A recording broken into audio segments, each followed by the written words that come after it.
My name is Greg Jackson. I am the sole proprietor and the owner of High Tides Music and Head Shop. I created this business back in 2018 after playing off of another little hobby shop that I did called the Vinyl Barn before that. And it's kind of my sales history with the store. My name is Haley Richard, and my role here is customer service. The original inspiration, I guess, would have been back to the Vinyl Barn when it was just I was collecting records like a madman, and I have always kind of had a business attitude towards things and kind of seeing where I can make a dollar here and there. And I was just kind of started buying collections, and one thing turned to another. Next thing I knew, I had enough vinyl to open a store. And then after having a business out in the country for a while and like in my house, it was, I wanted to see the growth in the town, right? Like being, people are driving from Moncton and St. John and Fredericton to come to the Vinyl Barn, but then we're leaving and going home, right? And I just saw that kind of missed opportunity where, there's Spree and Harper's and, like something's brewing and there's all these places in town that, they're kind of missing out on, right? And I felt like I was part of the problem of like the drive-by town with like what we're seeing with the highway. So I really wanted to move in and just kind of, bring the tourism to town with that. The brand evolved a lot from the Vinyl Barn. I was focused only on vinyl a lot, and it was just, I even had signs that were like, all vinyl, no tapes, no CDs, and it was a very niche market. Being able to evolve into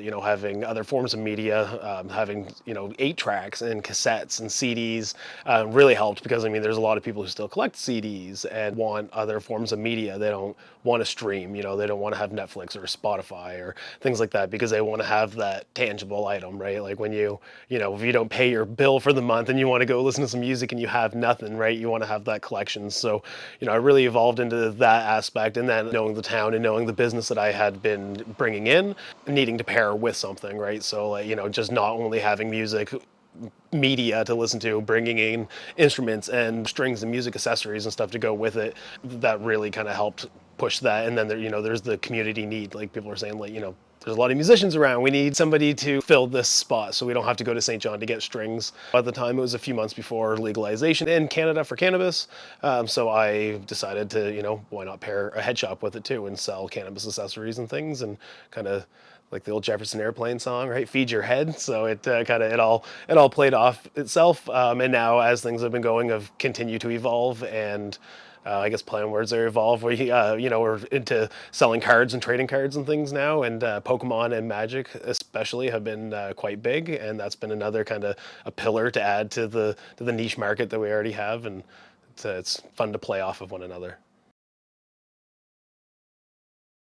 I would describe High Tides as like a, accepting, inclusive environment, first off and foremost, because know that there's a lot of, stuff happening in the world right now, and there's, people need to have a safe place to go. So, one thing is that it's, we're always welcoming of anybody and everybody. It's just a relaxed, chill vibe. We've got, something for everybody, whether, you like to listen to music, whether you like to play music, whether you're, a nerd at heart and you want to collect your cardboard, or, if you're just going home to, roll up a joint and relax after work. The vibes are good. I like the vibes, and I feel like everyone else would too, like, especially if they're into music and like head shop stuff, or just like, I don't know, want to support a small business in the community. Like, I feel like this is a place to go. It's been a fun journey. There's definitely a lot of ups and downs to being a business owner. You're always going to make more money working for somebody else, right? Like having somebody sign your paycheck is always at the end of the day going to, give you more if that's what you're after, right? It's more of like, it's, you do it because you love to do it and it's the passion of what you're doing. And, High Tides just celebrated its 5-year anniversary. So it's like, it's been hard to get to that point and having COVID and stuff in there, but now it's almost like we're like over this, like the mound of challenges, right? And now the challenge is less of staying open as to, continuing to keep things, fun and, continue to have customers come in, right? And like to, continue buying collections of records and CDs. And, once you come in and you flip through things, if nothing changes in a month or two, aren't going to come back, right? So there's always, that challenge of staying fresh, right? You can have like the new, whatever's the new fad, and that's like kind of the Pokemon stuff. That was a big part of that, right? Like at the time, it was massive. It's definitely slowed down a lot, but there's always going to be, those people are into, collecting cards or playing the card games and stuff. And I do evenings with the kids where we do like Pokemon nights where the kids come in and we play cards, and then kind of finding other things to branch out. We've done things like you've heard of like a sip and paint kind of thing. Like we've done puff and paints where we hosted, an evening where we'd have, people come in and you pay a fee and we'd pick up cannabis from Cannabis New Brunswick, and you pay a fee and you get a canvas and a little bit of weed and kind of do the same thing that the sip and paints kind of deal is. So we've had, fun kind of exploring these different options like that kind of on the side. I'm like making buttons now, and like, it's just fun to, find something else that you can kind of add to the stockpile of things that you do and, put it under your umbrella. So. Well, with my EA background, I've been like worked with children for years, and with the store, especially where it's like a lot of the head shop and the music stuff is generally geared to older audiences and stuff. So it was kind of like dabbling my toes back into. I've been wanting to go back to the schools, so now I'm back at the schools a little bit. But all summer long, I was able to have the kids come in and kind of seeing the kids learn how to play the games, and the ones who lose a couple games, and then when they win a game, their faces, lit up bigger than the Joker's, right? Like it's just, it's so much fun to teach them that, and then also, there's a lot of strategy behind it, and you get it, you can kind of as they go up, they can, get into the higher levels of like building their own decks and things like that. And it's really kind of, it's neat to see the evolution of the kids for that are, start out with all they know how to do is trade or look at the cards, right? There's nothing really to it. And then once they realize, you can build decks and play games and actually have something to it, they, have a different aspect of the game. My daughter started playing when she was quite young. She was struggling with reading, but she wanted to play Pokemon cards. So I taught her how to play, and I wouldn't read the cards to her. I would make her read the cards. And then she went from, struggling with reading to being in the top of her class within, like a year of playing Pokemon. A lot of times kids who play Pokemon or collect things like that are kind of outcast, right? Like they may not be into sports. I mean, not saying that they can't, because I do have a lot of them where, the issue with card night is that it overlaps with sports and things. But some of the kids, they might not be as athletic, or, they might be more into like video games and they don't socialize as much, and they don't have like a club that's, really something for them. So, it's good they get to, feel like they're a part of something. One of the big things that I did too to make sure, especially for comfort of parents and stuff, is I put the head shop in that back room. So, during Pokemon nights, I can shut the door and turn off the light, and it's not, it's not that big of a deal. I don't have them asking me about that lamp on the wall, right? So, I can leave that for the parents. So kind of keeping that separate is nice, where before it was, you had to walk through that to get to the vinyl and that kind of stuff. So I just try to, change things that I can when I can to be able to accommodate people. This summer, we saw a lot more music come back, and I did judge Battle of the Bands this year and last summer, so it was the second. I returned this year for the second time. When we first opened, though, we were actively, having live shows here, like whether it was somebody playing on the sidewalk, like we've had punk bands play on the street. I've had, like local musical duos come and play. Had comedy shows in the store. A few different comedy shows, actually. We've had James Mollinger down. He was at the Vinyl Barn and at both of the High Tides locations. So that's kind of cool to, see kind of big names like that. And there's, he's always, every time I talk to him, he's like, oh, Greg, the legend, like I love High Tides, right? So it's really cool having, people that, people look up to James, right? Like he's done a lot for the province. But yeah, and then like Slow Coaster, they've won some ECMAs and stuff. I brought them in when we sold out the venue that we had. We had to actually like shut the doors and refuse people because, at limit for people in the building. So that's been really fun, and I really want to get back into doing that kind of stuff now that, restrictions and things are lifted. So yeah, it's been a kind of contacting bands and stuff. And then often too, some of these events are, something at maybe a bar where, a bunch of the youth might want to go, and then you're not able to have them because of that. So it's nice to be able to, have it, maybe people voice those things, right? If you see a poster and it's like, hey, Slow Coaster's coming to the bar, 19 plus. Well, maybe if there's a bunch of youth interested in that, try to get a hold of the people who, put those shows on and stuff and see if they can do a youth show earlier in the day, especially if the band's already coming to town. So like kind of doing that kind of stuff is like what I also really want to do, because I don't want to exclude people from, the arts. It's just a shame to have somebody not be able to come listen to a band because they're not old enough to drink, right? And I mean, and I know a lot of youth who would just don't even care about the drink. They want to be there to hear the music, right? So I mean, I would love to be able to see more all age events and stuff happening. There's always been a lot of musical talent in Charlotte County, so I think as long as that kind of continues, there shouldn't be too much of an issue, because you've got it travels down through family, right? But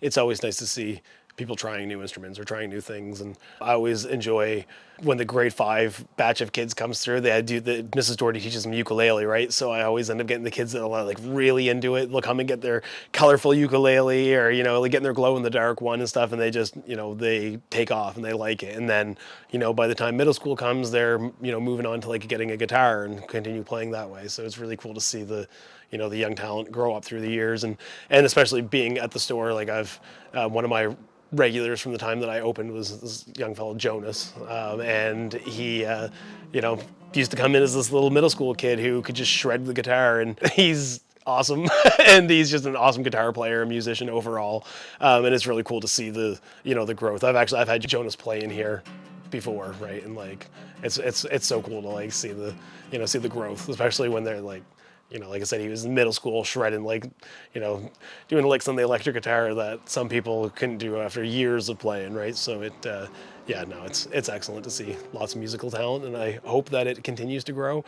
And also, like, new things. Like, I'd love to see more people coming out with, doing videos, for the photographers, and branching out of other kinds of art. We do have some wonderful artists with like painting and stuff like that. And there's there's some great photographers and stuff around. But yeah, it's great to see all of that kind of stuff kind of flourish, and I'd love to see more of it.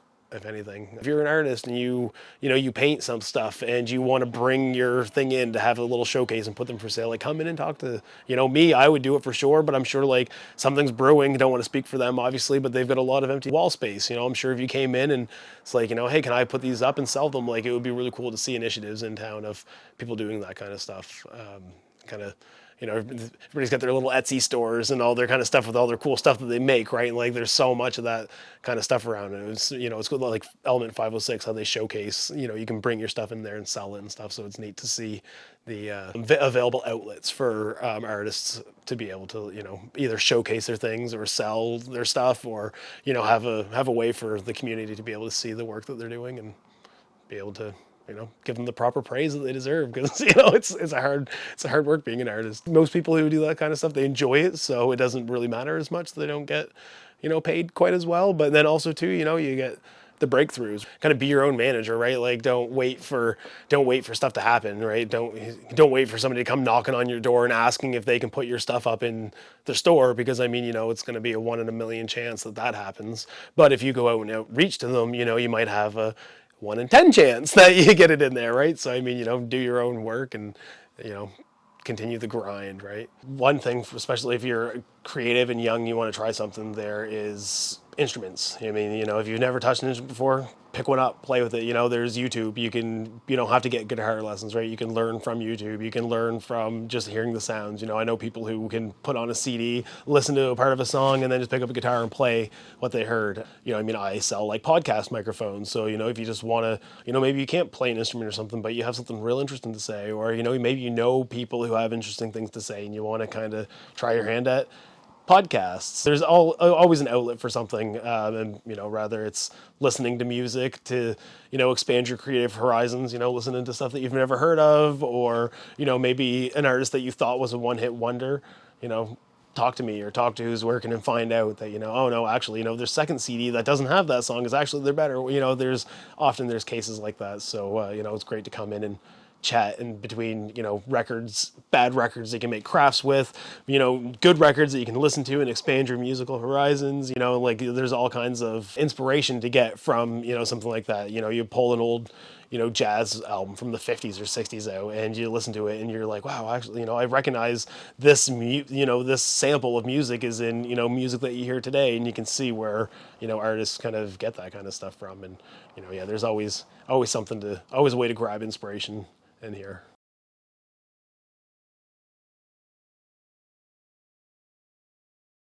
I mean, the bringing slow coaster was a lot of fun. I used to do markets and things like that, but I'd say like probably like judging the battle of the bands. I guess like I'm really happy to be involved with that, and it's this year being the returning like a returning judge this year. I was the only returning judge, so I thought that was kind of neat and gave me that little kind of proud moment. I won new business of the year my first year being open, and that was a I'm to this day proud of that because that some new businesses don't get that award, and it was a lot of bringing bands in and a lot of growth and a lot of development on my side and the high tides side of things.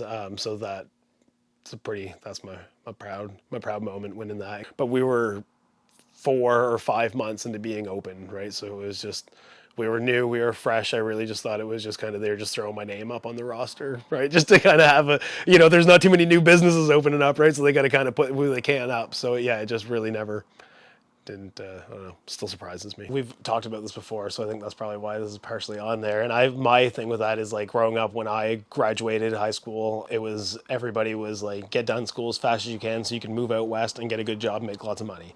And it was all about getting out of this town as fast as you could because there's nothing to do here.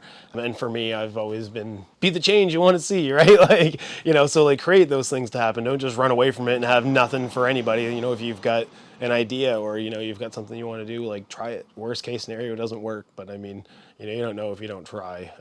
And yeah, being able to have a business and be able to have something to do, bring music to town, all that kind of stuff is you got to do it instead of waiting for somebody else to do it, kind of thing, right? Or just leaving because there's nothing fun to do. Like kind of make something fun to do, especially if you're aware of it.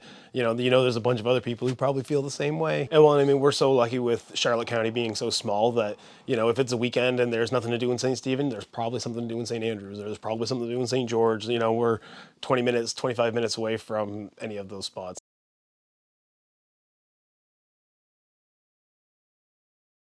Customers really keep me motivated, and that's really important right now too. It is difficult having a small business in a small town, and like we've talked about before about keeping people coming in the doors and stuff. Some months are easier to get through than others. Sometimes you get those thoughts where it's like, am I doing this right? What can I do differently? Should we continue doing this? Kind of, there's a lot of things that go through my head. Always about kind of seeing past this section. I would tell my younger self to continue to stay humble, be proud of what I'm doing. And that sometimes I have a hard time. I beat myself up a lot about things and like, could be doing this different or could be doing this different. But yeah, just like kind of, I don't know, remembering to be proud of myself. And there's a lot of accomplishments have come through high tides. Do what your heart tells you. And if you want to try something, don't be scared to do it. You're probably going to fail many times before you succeed. I lucked out kind of. I've been around long enough and I kind of know people around the community and stuff enough that I kind of was able to play off what I thought would be needs to have this business. But I mean, not without saying that, there's not struggles. So many creative outlets out there right now that there's no reason to not at least try. Just do it. That's the only thing I can say is just, go for it and don't be scared to, fall down a couple times, get bloody.